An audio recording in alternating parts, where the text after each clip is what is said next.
a la metafísica.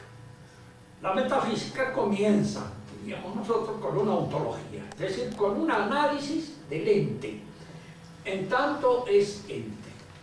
Este análisis del ente en tanto es ente no es indudablemente un análisis de tipo químico, no es un análisis de tipo físico, no es un análisis que necesite ningún aparato para realizarse. Basta con el ejercicio puro y exclusivo de la razón. Es la razón la que lo retiene. En el pensamiento moderno, la ciencia moderna, parece que hay un cierto desdén por la razón. Se tiene más en cuenta lo que es puramente observable, visible, sea a ojo desnudo o sea a través de los distintos aparatos que me entregan la observación de los fenómenos en sus distintas dimensiones. Pero hay una tendencia a desdeñar el uso de la razón. Tendencia que no se hace sentir, por ejemplo, en la matemática, donde indudablemente impera el uso de la razón y que nadie discute. Porque el ente matemático es un ente de razón. No existe fuera de la razón. No es un ente real. Y por ende, la ejercitación del razonamiento se da en la matemática de una manera pura, total, completa. Nadie dice, mire, vamos a discutir en torno a cómo son los ángulos, observando los distintos ángulos que se me pueden presentar a la vista, porque ninguno de estos es un ángulo. El ángulo es una definición. Y como definición, allí se realiza pura y exclusivamente. De manera que es, en su totalidad, un ente de razón totalmente transparente a la razón. Este razonamiento propio de las matemáticas se puede aplicar en muchos conocimientos. Es decir, hay muchos conocimientos que permiten una lectura matemática, pero hay otros que no lo permiten. Y eso es lo que da a la ciencia este volumen, esta complejidad, que hace que el concepto de ciencia sea, como hemos dicho en las clases anteriores, un concepto análogo, no unívoco. Y la univocidad en la ciencia es lo que podríamos llamar una suerte de trucidación, porque la univocidad en la ciencia echa en saco roto todos los conocimientos científicos que no responden a un único y exclusivo método que es el propio de la ciencia positiva. La filosofía es ciencia. Se llama filosofía porque es un carácter especial de la ciencia. La matemática también se le llama ciencia exacta. ¿Por qué? Porque tienen una exactitud que no tienen los otros saberes. ¿Y de dónde proviene esa exactitud? Proviene esa exactitud precisamente del carácter puramente racional del ente matemático, que permite una exactitud en sus conocimientos que no lo permiten los otros entes que tienen una realidad óptica, una realidad efectiva, una realidad fuera de la mente. Y al tener una realidad fuera de la mente, indudablemente no pueden ser totalmente resueltos por el concepto. El concepto no los abarca en su totalidad. Cuando nosotros analizamos el ente en su totalidad, en su universalidad, descubrimos en primer lugar en él esta composición de actipotencia a la que hemos hecho referencia ya en estas clases anteriores. Es decir, en todo ente hay una perfección,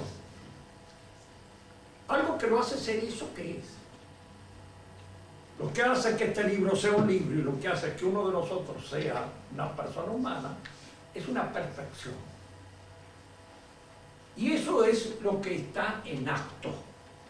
Pero al mismo tiempo, si examinamos bien este ente en su perfección, descubrimos que puede tener otras perfecciones.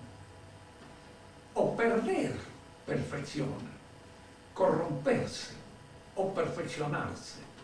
Esta posibilidad de corromperse o de perfeccionarse es lo que hace que el ente sea también en potencia, capacidad. Capacidad para corromperse, capacidad para perfeccionarse. Y esto se encuentra efectivamente, realmente, en el ente concreto, en todo ente. Porque en todo ente nosotros descubrimos una perfección que lo hace ser eso que es, y al mismo tiempo una serie de aptitudes, de capacidades, que nos permiten descubrir cosas en él.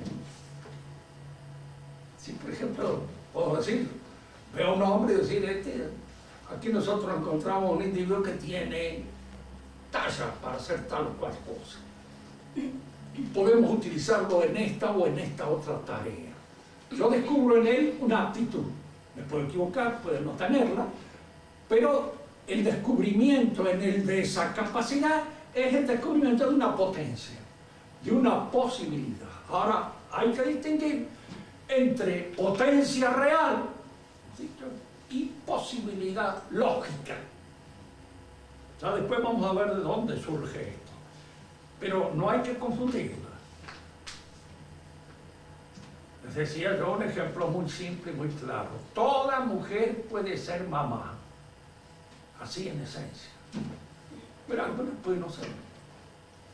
Entonces, la potencia real, la capacidad real para hacerlo, hay que verlo en el acto existencial.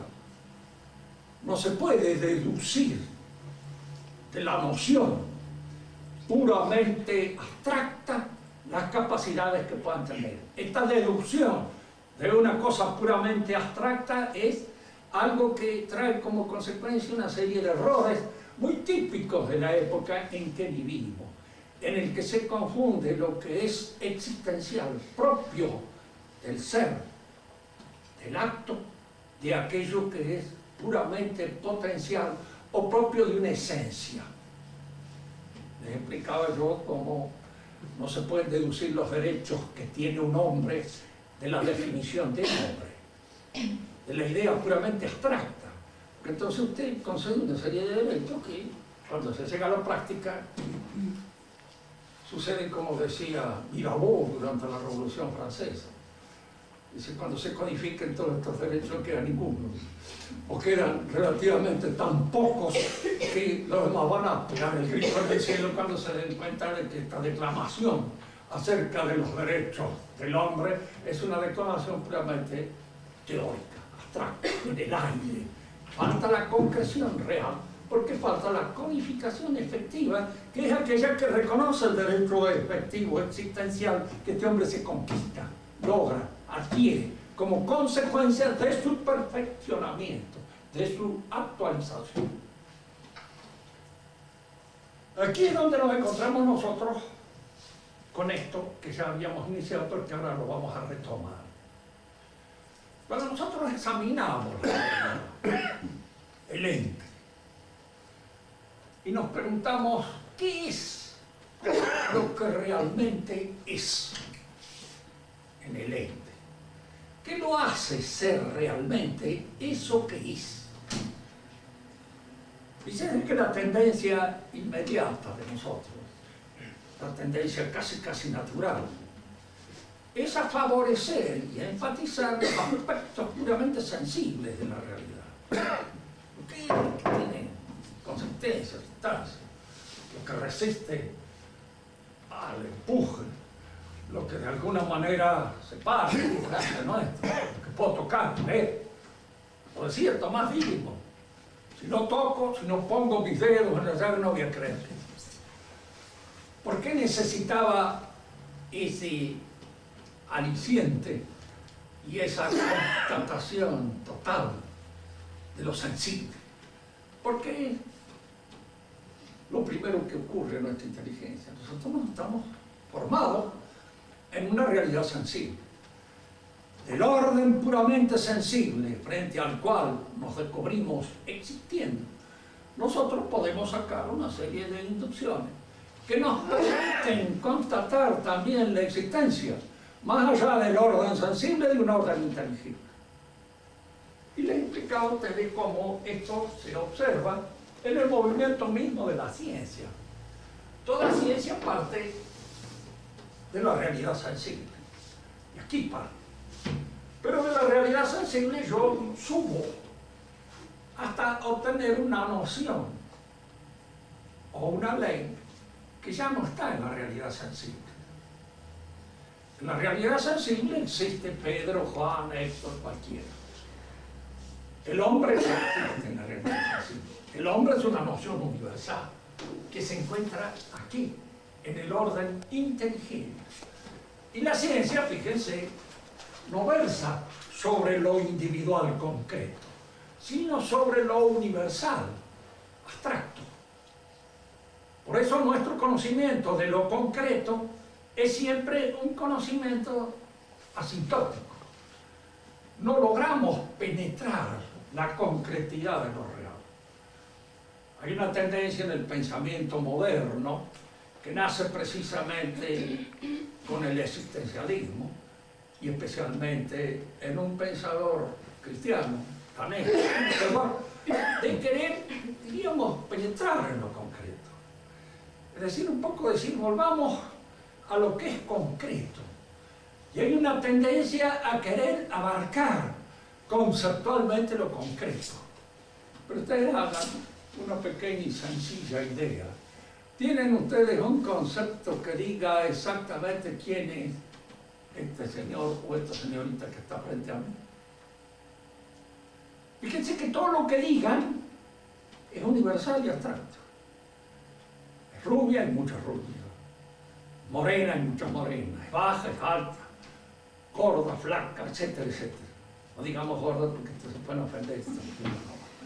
Pero todas esas referencias son referencias conceptuales universales. Ningún concepto es de lo particular y concreto. De manera que lo particular y concreto no está mencionado por un concepto que de alguna manera lo distinga. Aquí hay que recurrir a veces para hacer esas distinciones al símbolo. Porque el signo no basta. El signo siempre es de lo universal y de lo necesario. Es indudable que en las ciencias de la naturaleza yo parto de lo sensible, me remonto hasta la ley, en lo inteligible, porque la ley no es observable, sino es inducible por el entendimiento, y luego bajo para constatarla otra vez en los aspectos sensibles que me permiten constatar esa ley. Este es el movimiento propio de las ciencias, llamémosle así, que son ciencias naturales. La matemática procede de otra manera, porque si bien se funda en lo sensible, y ahí saco las ideas del número, saco las ideas de la figura, con las cuales se inicia la matemática. A mí no me pidan nunca un conocimiento más allá de las primeras letras, porque en matemática termino con la geometría y con la aritmética y después no sé más nada. Pero de alguna manera deduzco de que todo pensamiento matemático se funda en la observación de la realidad. En la realidad yo veo triángulos, más o menos triángulos. Y la idea del triángulo no es la que está en lo real, es una idea que se forma en la mente. Es una definición. Y el triángulo está en la definición, no en una cosa concreta. Por eso las ciencias matemáticas, una vez que se ha fundado en la observación de la realidad y de allí ha extraído la idea del número o la idea de la figura, una vez que posee la idea del número o de la figura, obra sobre los números y la figura sin tendencia más a la observación de lo real y concreto. Es interesante esto, porque es indudable que cuando se hace metafísica, en toda metafísica real, históricamente determinada y concreta, como la metafísica de Platón, está operando sobre el metafísico una idea científica que le sirve de ciencia rectrix, de ciencia normativa. En Platón es la matemática. Y por eso, en cierto modo, Platón se queda en un mundo de ideas y no desciende ya más al terreno de la realidad concreta. Las ideas platónicas, el amor platónico y todas las cosas que de alguna manera le encajamos nosotros, Belis Nolis, el adjetivo platónico, están siempre un poco en el aire abstracto de las entidades puramente matemáticas. Porque está fundada esta metafísica en las ciencias matemáticas. Siempre una mala idea rétrix. En Aristóteles va a haber una descendencia hacia las cosas, porque Aristóteles era médico por origen, no matemático. Y de alguna manera este hábito de la observación de los seres concretos es el que lo hace ser más realista que su maestro y lo que lo hace descender un poco de las nubes en las cuales Platón coloca sus nociones hacia esta realidad más concreta que es el ente físico que está frente a nosotros y que es del cual extraemos nosotros las ideas que pueden permitirnos edificar una auténtica metafísica. La pregunta nuestra era esta: ¿qué es lo que realmente siente? Y al mismo tiempo dijimos que hay una tendencia natural a beneficiar lo puramente sensible en detrimento de lo inteligible. Pero si observamos mejor nos damos cuenta de que la metafísica nos enseña de que en su fundamento toda realidad es una idea. Tiene la consistencia de una idea. Porque ¿qué es esto? Bueno, esto es un hombre. Está compuesto de una serie de elementos químicos. ¿Pero qué es lo que lo hace ser hombre? ¿Los elementos químicos así tirados a la marchanta? ¿O una combinación de esos elementos químicos? Parece que es una combinación de esos elementos químicos. Si esos elementos químicos los distribuyo en esta forma, puedo lograr un nombre. Se decía muchas veces, para explicar de que el hombre puede surgir así de la nada, es decir, se puede lograr una materia viva en un laboratorio. ¿Y qué se ha demostrado con eso? Si se logra. ¿Qué es lo que se ha demostrado? Supóngase que en un laboratorio se fabrica un homúnculo. ¿Qué es lo que se demuestra con eso? Que en un laboratorio se puede fabricar un homúnculo. ¿Que se fabricó solo? No. Porque lo que se demuestra es que en un laboratorio se puede hacer. ¿Y que lo hace quién? Una inteligencia que combina los elementos que constituyen ese homúnculo y lo hace ser el homúnculo. En el fondo lo que constituye la realidad de una cosa es un orden, un programa, una programación de elementos materiales. Es decir, que lo material es en alguna manera aquello utilizado por un ordenamiento inteligente para constituir tal realidad. Y lo que hace a la realidad de la cosa es el ordenamiento inteligente. Si yo llego a esa conclusión, tengo que llegar a otra conclusión. El acto puro, lo que está en acto, es una inteligencia. Diríamos, Kant, diríamos nosotros, sí, estoy de acuerdo con usted, es nuestra inteligencia. Es nuestra inteligencia la que ordena las cosas. Al observarlas, al verlas, al comprenderlas, las ordena a su modo. Las ordena de acuerdo con los elementos que operan en la inteligencia y que formalizan la esencia del ente. Esta teoría es una teoría inteligente. No está hecha por un imbécil, porque Kant, pese a ser un individuo muy chiquitito y flaquito, era muy capaz, muy inteligente. Pero hay allí un hecho que escapa a esta teoría. Y fíjese que cuando un hecho escapa a una teoría, la teoría ya no da cuenta y razón de ese hecho. ¿Cuál es el hecho? El error. ¿Por qué es error? Si mi inteligencia es la que constituye el ente, una realidad, ¿por qué en ciertos momentos determinados yo no estoy acertado con respecto a la idea que tengo de esa realidad? Si fuera mi mente la que constituye la realidad, siempre tendría que estar en el acierto, porque yo sería como Dios. Soy, de alguna manera, aquel que crea la inteligibilidad de los entes. Y al crear la inteligibilidad de los entes, los hago de tal modo afines a mi inteligencia que no puedo permitirme ni una fisura errónea en mi interpretación del ente. Mi interpretación del ente es el ente. Es eso que está allí.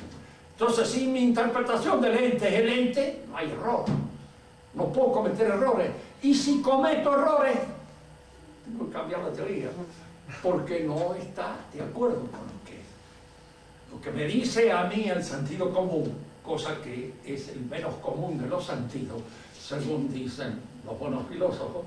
Lo que me dice el sentido común es que tengo que adecuar mi inteligencia a los datos que me permite la observación de lo real. Entonces les digo una cosa. Esta ciencia que estamos nosotros metiéndonos, que se llama la ontología, al observar lo que realmente es un ente, me está llevando a algo que está más allá del orden físico. Me está llevando a un orden metafísico, más allá de lo físico. El término no fue inventado como una designación de esta ciencia. Aristóteles le llamaba a estas ciencias en cuanto entraba en el terreno de Dios o del acto puro, le llamaba teología, pero una teología natural. Metafísica se la llamó un poco accidentalmente, porque alguien colocó los libros en que Aristóteles trataba de la teología detrás de los libros en que trataba de física. Y entonces le llamaba ta metafísica, los que están detrás de la física. Y se quedó, pero el nombre es lindo. Y de alguna manera, diríamos así, tuvo éxito para designar esta suerte de razonamiento que me permite, a partir de la realidad concreta, entrar en la posibilidad de señalar una realidad más real, más acabada, más completa, que está por encima de esta realidad material en la cual nosotros nos movemos. Y esto es el acto puro. En la próxima clase nosotros vamos a hablar de la distinción de esencia y de existencia. Vamos a ir anticipando algo acá, sobre todo anticipando una noción que quiero afinarla bien para que entre en nuestra cabeza. Está muy de moda actualmente, y sobre todo dentro de la filosofía atomista, que es la noción de participación. La palabra participación en castellano tiene dos sentidos. Siempre cuando entramos nosotros en los términos, recuerden esto, en filosofía, el que habla un idioma que no es el idioma corriente, usual, es un macaneador. Está inventando cosas que no son. Hay que hablar el idioma corriente y usual bien, porque es precisamente un idioma bien hablado aquel que permite conocer la mayor parte de los conceptos propios de la filosofía. Participación en castellano común tiene dos acepciones fundamentales. Participar es ser parte de algo o tomar parte en algo. Es decir, que acá hay una diferencia bastante grande. Soy parte de una familia a la cual pertenezco como parte. Fíjense que esto no implica que no participe también y tome parte en la familia. Vamos a empezar por aquello que es más físico, más inmediato. Soy parte de la familia, como esta mano es parte de mi cuerpo, parte de él. Y tomo parte en algo cuando participo de una realidad que puede ser física o puede ser espiritual. Cuando participo de una realidad física, cuando se reparte una torta de cumpleaños entre todos los que están haciendo. Una parte para cada uno. Es importante destacar esta diferencia porque la mayor parte de los problemas en las reparticiones vienen de la participación en la parte física, concretas, materiales. Si se reparte una torta y él le toca un pedazo más chiquito, se va a quejar. Si aquel se quedó con un pedazo más grande, se va a poner relativamente contento y va a tratar de justificar un poco por qué a él le toca más que a los otros. Buscar la justificación. Tomar parte es distinto, porque sobre todo cuando se trata de un bien espiritual. Ustedes participan de la lección que yo estoy dando. Esta lección puede dividirla alicuotamente entre todos ustedes. Cada uno de ustedes la traga así, en toda su integridad. Pero la forma en cómo cada uno de ustedes participa de ella es única, personal, totalmente de ustedes. Si todos vamos a un concierto, todos participamos en el concierto. Yo que soy sordo participo tanto en el concierto como otro que oye bien. Y quedo tan contento casi como el otro porque yo recibí mi parte. Hay algunas cosas que no las he notado, que no las he oído bien, pero me quedo contento, salgo bien del concierto, algo alegre, porque el concierto se ha distribuido en mí de una manera que satisface plenamente mi aspiración. Yo estoy con todo en el concierto. Al lado mío hay otro que sabe mucho más música que yo. Y yo no lo envidio, porque no sé lo que está. Yo gozo lo mío, y él gozará lo suyo. Que en él haya una presentación más profunda, muy probable. Fíjense que es tan interesante, que hay una parte en que generalmente cuando se habla de cómo gozarán de Dios los bienaventurados en el cielo, hay una versión protestante que dice que en el cielo somos todos iguales. Y hay una versión católica que dice que cada uno participa en el cielo con lo que cada uno es. Yo no puedo aspirar a tener la misma situación de beatitud que la Virgen Santísima. Porque no creo que me den cuero para tanto, mucho menos, mucho más cerca. Pero el cielo es como un concierto. Voy a un concierto, no sé si este señor que está al lado mío sabe mucho más música que yo, hay cosas más que yo no sé. Yo gozo lo mío. Y mi ecuación está perfectamente llenada con lo que escucho del concierto.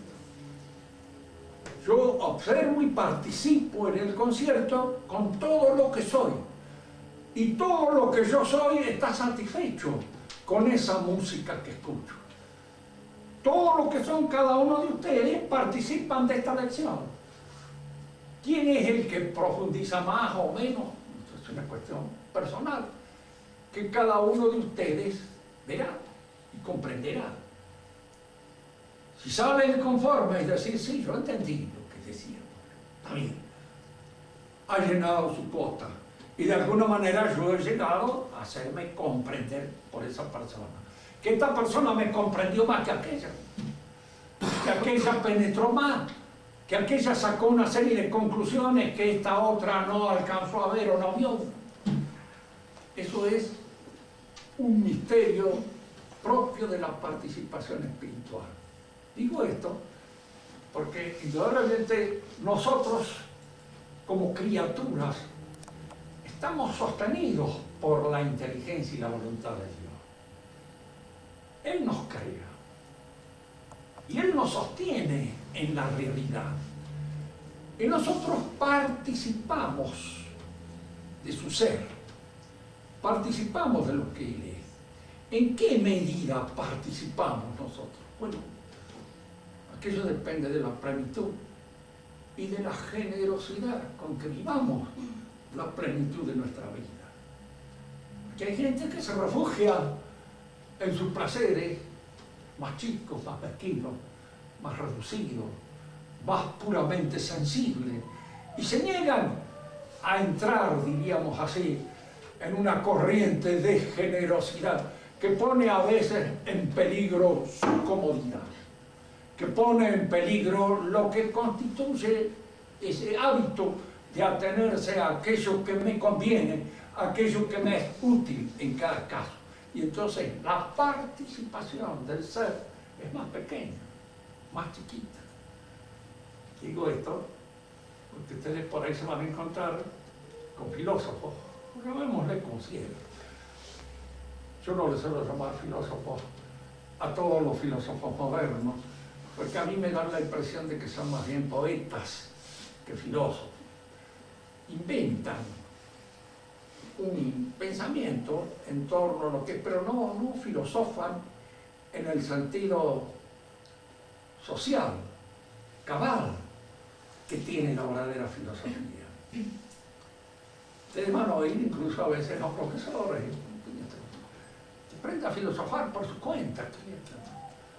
Es como si alguien le dijera, mira, usted va a aprender química por su cuenta.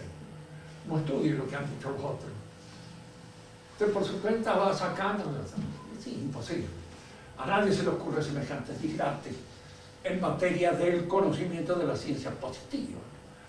¿Cómo entra a ser un intérprete del derecho original, especial, de él? Él da una interpretación. Así le va a ir con los clientes. Porque de alguna manera, claro, las soluciones que él puede dar pueden ser personalmente muy inteligentes, a lo mejor fantasía, pero está nadando en plena fantasía. Está en el terreno de lo que es puramente inventivo y pertenece a la parte poética o creadora de la actitud humana. La filosofía es ciencia, y como toda la ciencia, es algo que se hace y se construye socialmente, a través del idioma común y a través del esfuerzo de mancomun que realizan las distintas generaciones para penetrar en los intríngulos, en los entresijos de las cosas, de la realidad. Pero yo me tengo que beneficiar con el esfuerzo de los demás y de alguna manera ponerme en contacto con ese esfuerzo para poder adelantar algo. Eso sucede con cualquier ciencia. ¿A quién se le ocurre que fulano de tal es tipo original? Parece ser que filosofía es la última palabra, ser original es una gran cosa. Pero ser original en filosofía es como ser original en teología, es decir, este tiene una idea de Dios particular de él, que la maneja él, no es la idea de Dios que en cierto modo se ha ido forjando como consecuencia del esfuerzo de comprensión del misterio divino de los hombres, sino que es una cosa que se inventa él por su cuenta. Diríamos nosotros entonces, volviendo a nuestro razonamiento, que nuestra participación en el ser de Dios está dependiendo de la generosidad con que nosotros vivamos. El fuerte no es aquel que se sube al hombro de los demás, los pisotea y sobre ellos levanta y edifica su fortuna o edifica su gloria, su suerte. Ese fuerte a la manera de Nietzsche o a la manera de Maquiavelo no es fuerte, es un egoísta. El hombre fuerte es el hombre generoso, es el hombre que de alguna manera, diríamos así, ofrece hacia los demás la irradiación de lo que él es.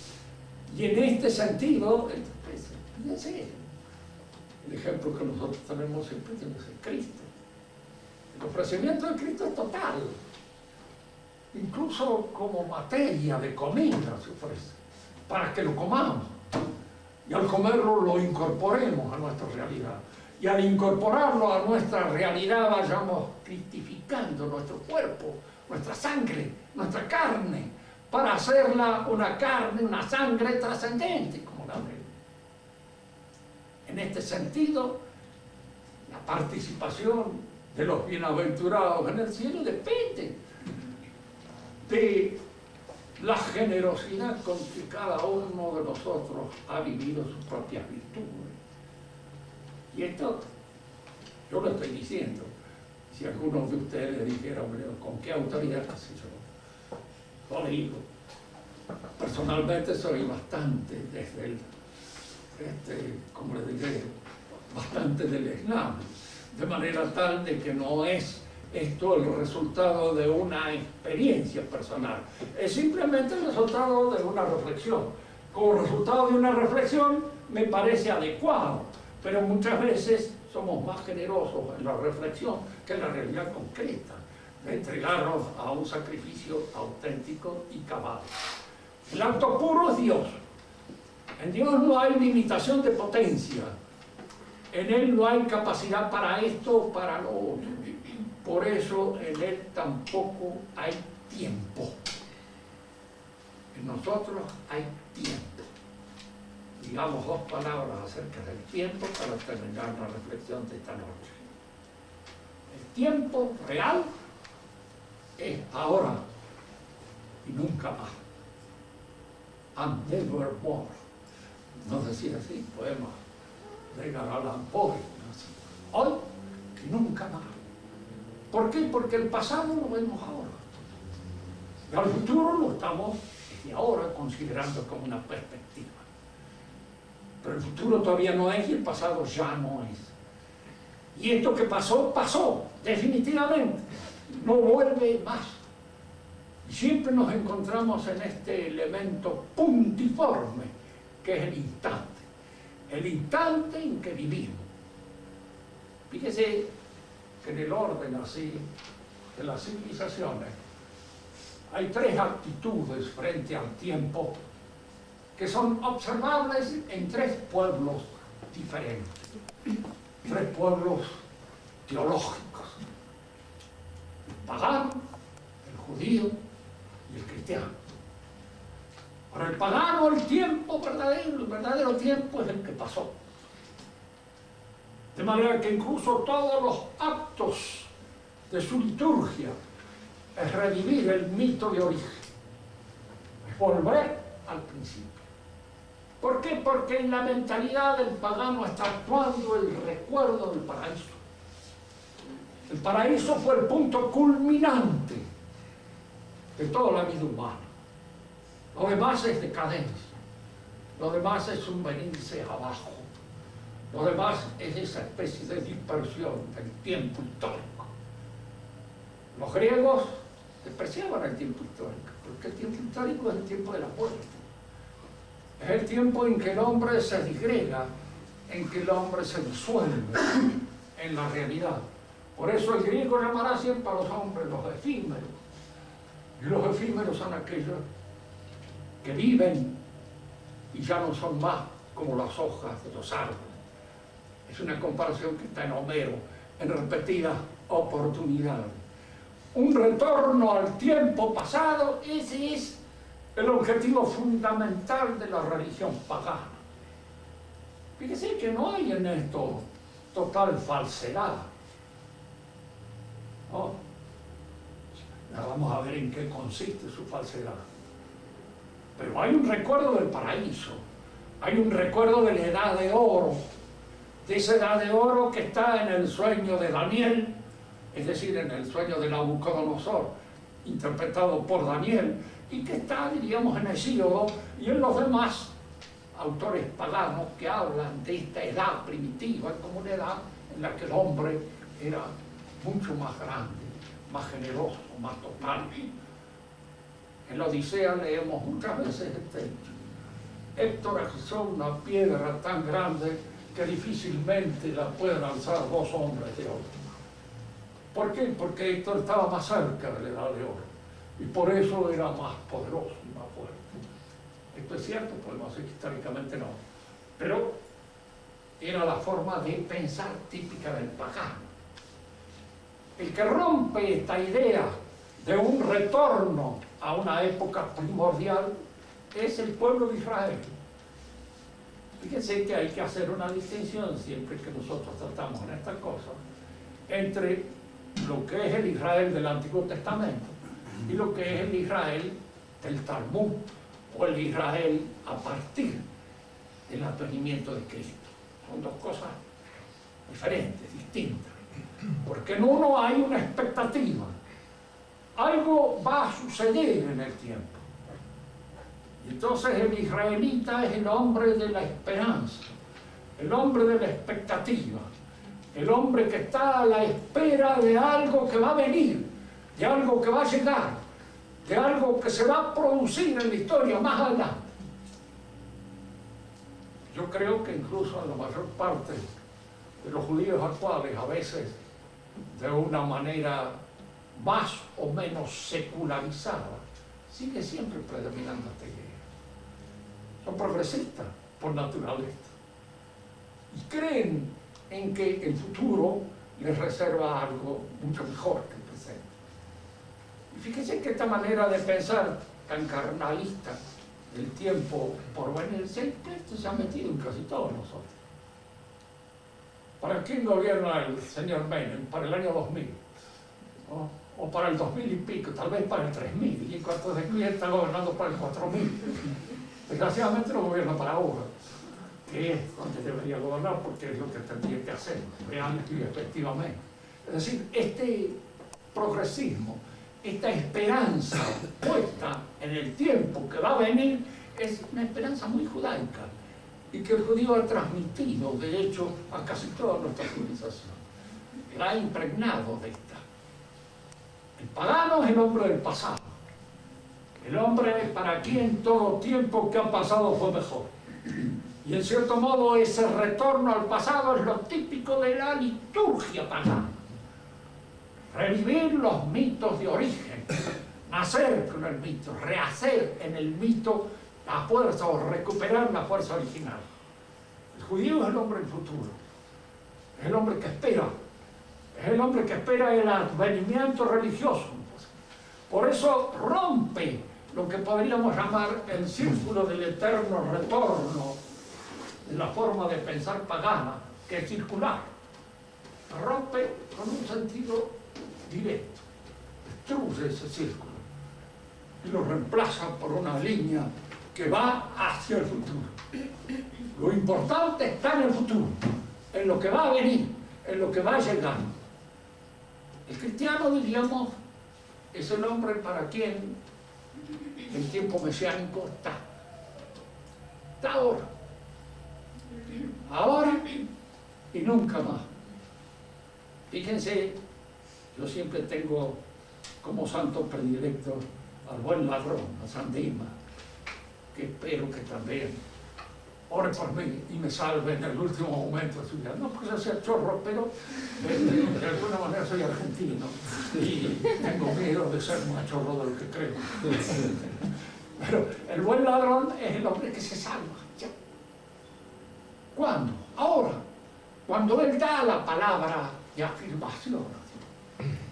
Fíjense que la da en un momento y en un trance en que nosotros estaríamos como el otro, como el mal ladrón, acordándonos de la madre de todos los tipos que están ahí cerca nuestro y que han de alguna manera contribuido a que yo me encuentre ahora colgado en la cruz.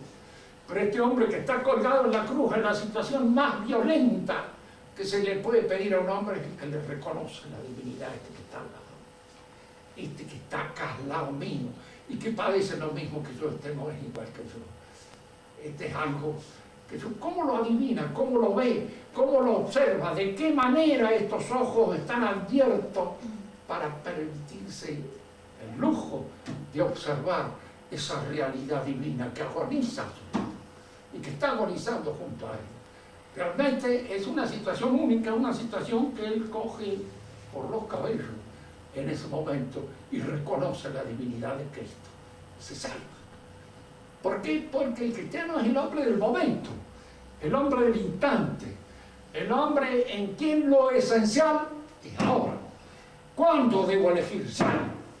¿Cuándo debo elegir lo mejor? Ahora mismo, ahora en este instante. No dejar para mañana ni dentro, no, ya mismo es donde debo estar con la verdad.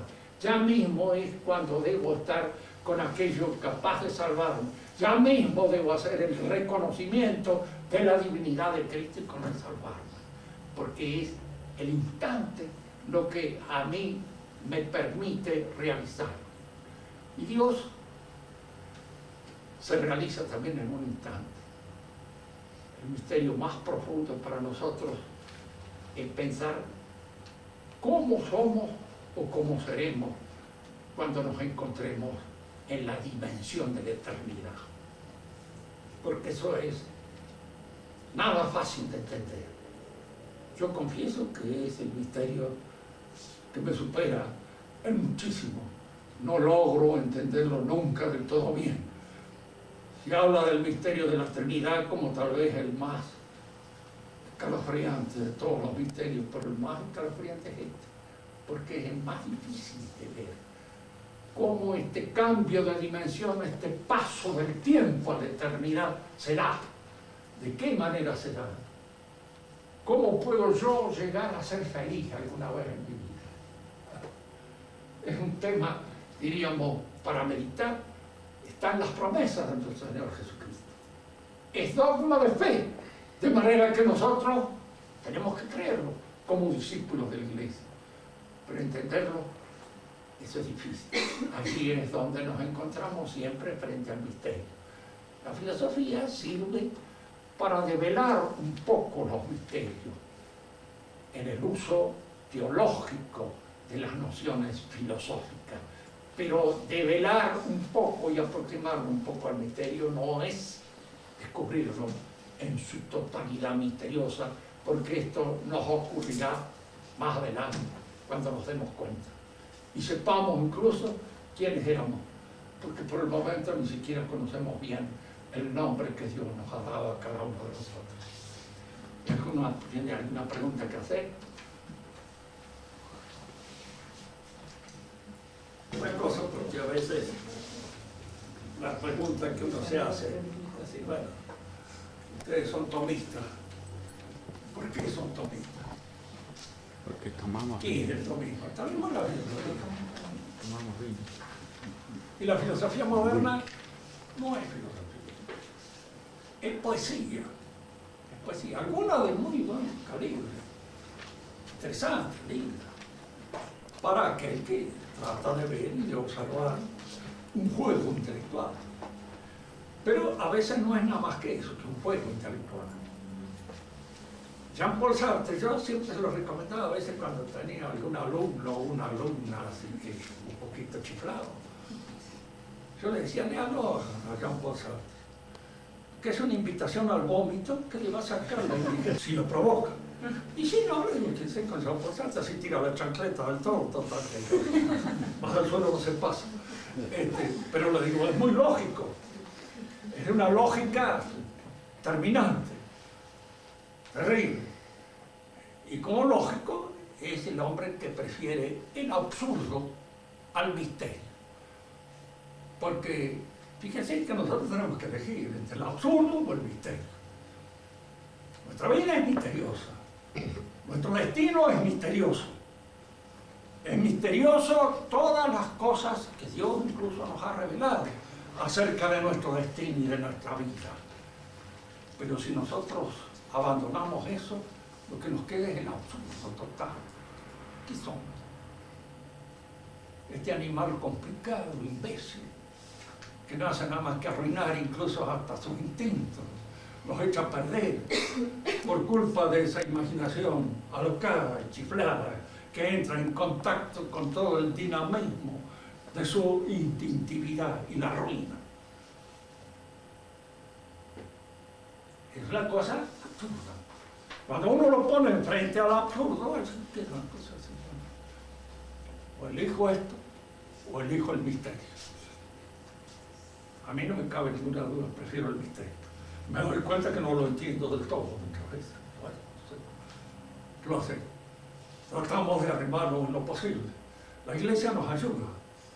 Y la Iglesia misma es un misterio. Y hoy más que nunca es misteriosa para la mayor parte de nosotros, que no sabemos bien por dónde diablos vamos y por dónde anda. Ya no es luz que ilumina. Antes sí, antes había una luz segura. Ser católico era una cosa real, auténtica. Ser católico, hoy no se sabe ni qué es ser católico. Y antes de ser protestante era cualquier cosa. Uno podía tener la idea más alocada con respecto a todo lo que pudiera ser las verdades de fe. Pero ser católico era una cosa firme, segura. Claro, ahí estaba acá, creía en esto, en esto. Hoy día. Y eso es un misterio también. ¿Qué decía Clarisa? Cuando bueno, hablaste de la participación, ¿no es cierto? Que en una parte dijimos que era tomar parte de algo. ¿Cómo? Cuando dijimos que la participación en unas acepciones es tomar Sí. parte de algo. Sí. En tomar parte de algo hay como libertad para Bueno, uno hay elegir. una cosa que es participar o es ser parte de algo, O o tomar parte en algo.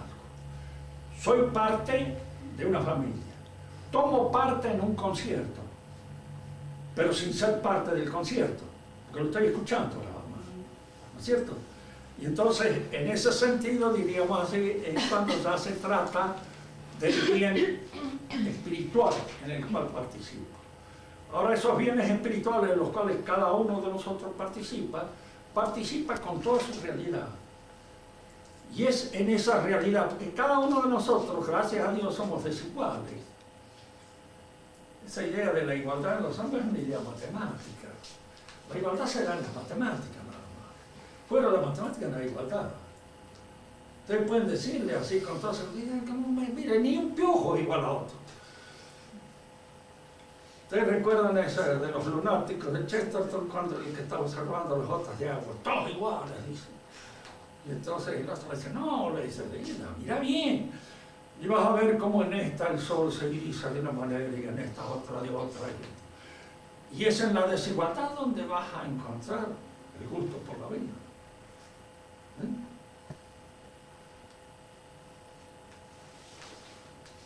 Yo siempre me acuerdo de Conde de Foxá cuando fue a su país y se encontró allí con un mexicano que era un acusado. Y entonces diríamos así, una gran pelotera que se arma por ahí, de las que parece son muy aficionados. Unos cuantos matan a unos cuantos, entonces le dice el mexicano, es que en este país somos todos muy machos, y en España, no, dice Foxá, no, mitad y mitad, pero nos divertimos mucho.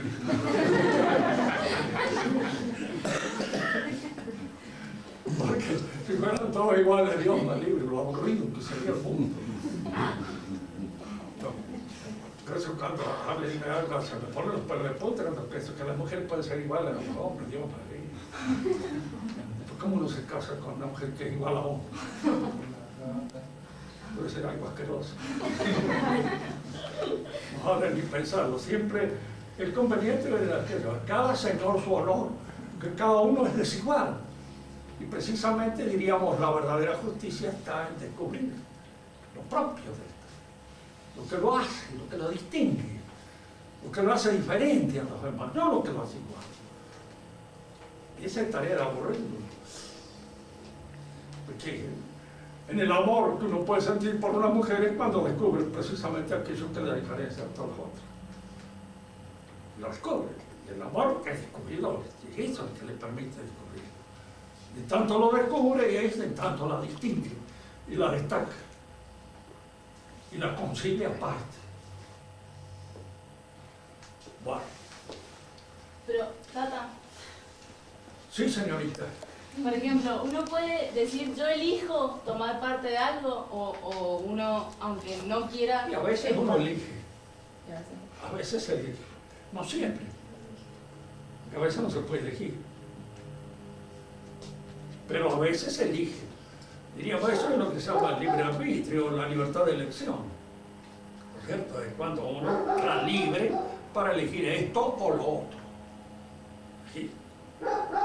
Pero claro, ese es el examen de todas aquellas cosas que te llevan a elegir esto o lo otro. Pueden descubrir una serie de determinismos, puede haberlo, ¿no? Eso es cuestión de entrar ya en las distinciones de la existencia con toda la opacidad que lo existente tiene. Muy difícil descubrir todo eso. ¿Qué es lo que a este fulano tal lo ha llevado a elegir como compañera? Es difícil decirlo.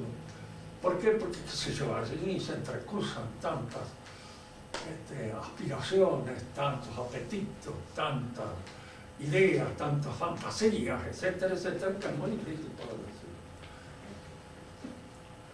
Cuando el hombre es libre, el hombre es libre realmente cuando no está presionado por absolutamente nada.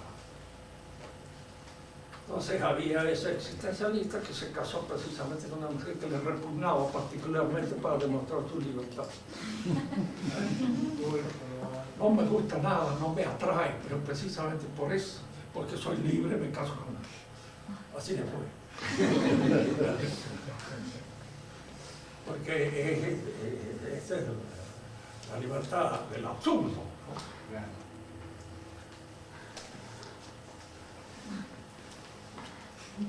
Muy bien.